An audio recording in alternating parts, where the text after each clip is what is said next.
envie de faire le dernier épisode. Je suis triste qu'on arrête. Alors, on commence. Pour ce 49e épisode, c'est ma maman. Elle a commencé, elle va finir. Et j'ai des bonnes questions. Alors, ça va mieux depuis le déconfinement ou pas ? Écoute, ça va mieux, mais c'est quand même un peu difficile. Parce que le déconfinement, ça veut dire qu'on revit avec tout le monde, que tout le monde a des masques ou pas, et que nous, on sait très bien que le virus est toujours là. Même s'il y a beaucoup moins de malades, il y a beaucoup moins de morts, heureusement. Mais c'est pas facile parce qu'on a du mal à sortir de ce cocon qu'on s'est fait pendant plus de 2 mois. Et de se dire, ça y est, on sort comme ça. Donc, par exemple, on avait décidé que vous n'alliez pas à l'école. Et puis là, on est en train de se dire, vu les décisions annoncées, notamment que le 2 juin, tout allait rouvrir, est-ce que finalement, on vous renvoie à l'école ? Et c'est vrai, on a encore peur, c'est vrai. Parce que le virus est là et qu'il n'est pas complètement disparu. Et donc, voilà. Ça fait un peu peur. Alors, la question que beaucoup de gens posaient, c'était « Qu'est-ce que tu mangeras en premier en déconfinement ?» Et moi, maintenant, je te demande « Qu'est-ce que tu as mangé au début du déconfinement ?» Alors, c'est marrant que tu poses cette question sur la nourriture, parce que c'est vrai que pendant le confinement, il y a beaucoup de gens qui se sont mis à faire la cuisine, qui ont fait du pain, qui se sont dit on va pas pouvoir aller à la boulangerie, etc. Alors que finalement, il y avait beaucoup de choses ouvertes et qu'il n'y avait pas de problème. Je dois dire que ce qui est étonnant, c'est que pendant 2 mois, on a fait la cuisine et qu'on n'a jamais essayer d'avoir une livraison d'une pizza ou de je sais pas quoi, je sais pas pourquoi, peut-être qu'on avait peur. Et depuis le déconfinement, en fait, on se lâche, on retourne au traiteur chinois, on retourne chercher des pizzas à emporter. Et on a quelque part, je pense, quand même hâte que les restaurants ouvrent, même si je pense que ça va être compliqué d'aller au restaurant parce que va falloir garder des distances, les fameuses barrières sanitaires. Mais c'est vrai que là, avec le goût du déconfinement, on commence à avoir aussi le goût de manger ailleurs et de ne pas manger ce qu'on fait. Surtout que moi, je ne suis pas très bonne cuisinière, donc au bout d'un moment, on mange un peu tout le temps la même chose. Je t'ai quand même acheté un livre de cuisine, non ? Bah oui, carrément, donc il va falloir que je m'y mette, mais même pendant le déconfinement, j'ai pas réussi à le faire. Mais tu sais, je t'ai dit, je suis pas très bonne cuisinière, c'est pas mon truc. Mon papa, les McDonald's, vous vous rappelez, ils étaient tous fermés. Donc, la première chose que mon père il voulait, c'était un Big Mac. Ce que normalement, tout le monde a tout le temps. Et là, c'est exceptionnel normalement.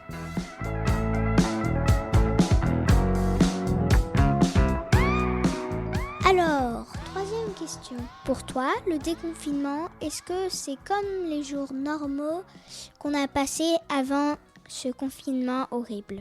Forcément, c'est pas la même chose. Parce que pendant 2 mois, on s'est donc enfermé, on a eu peur de ce coronavirus, on vous a appris à vivre autrement, on a appris, nous, à vivre autrement. Donc quand on sort, on n'a plus la même vision de la vie.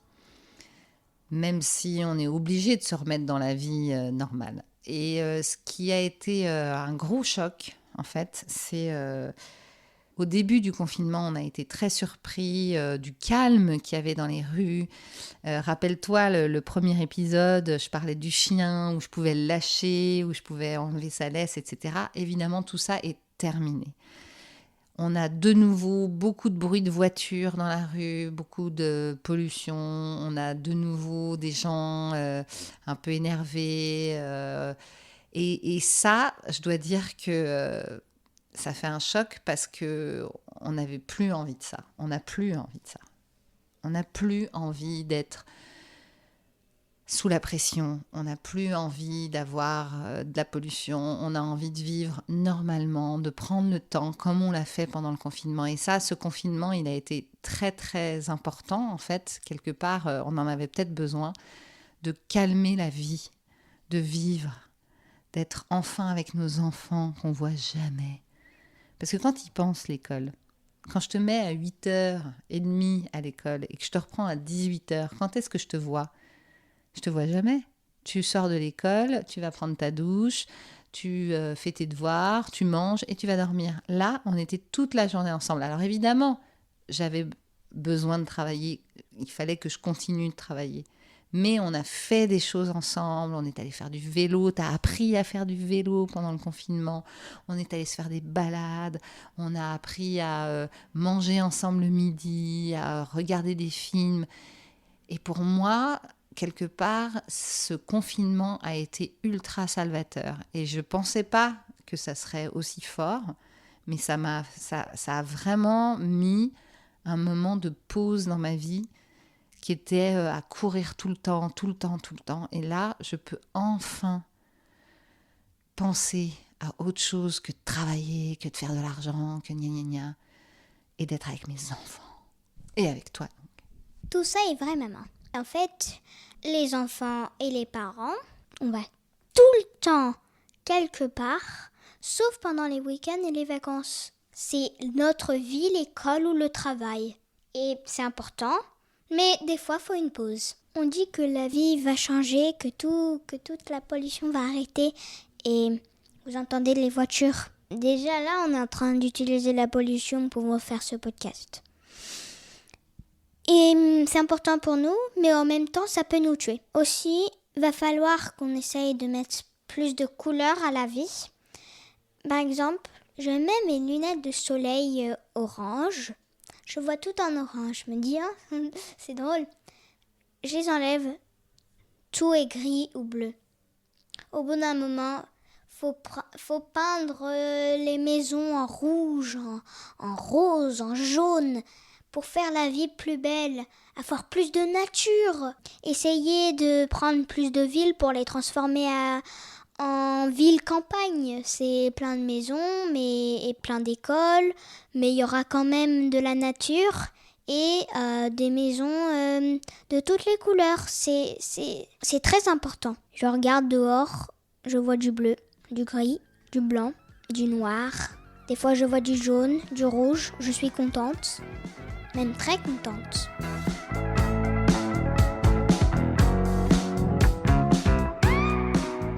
Alors maman, je vais te demander, est-ce que tu as le même avis ? Moi, j'ai totalement le même avis, mais c'est un peu de ma faute si tu penses comme ça. C'est parce que je te fais vivre à Paris.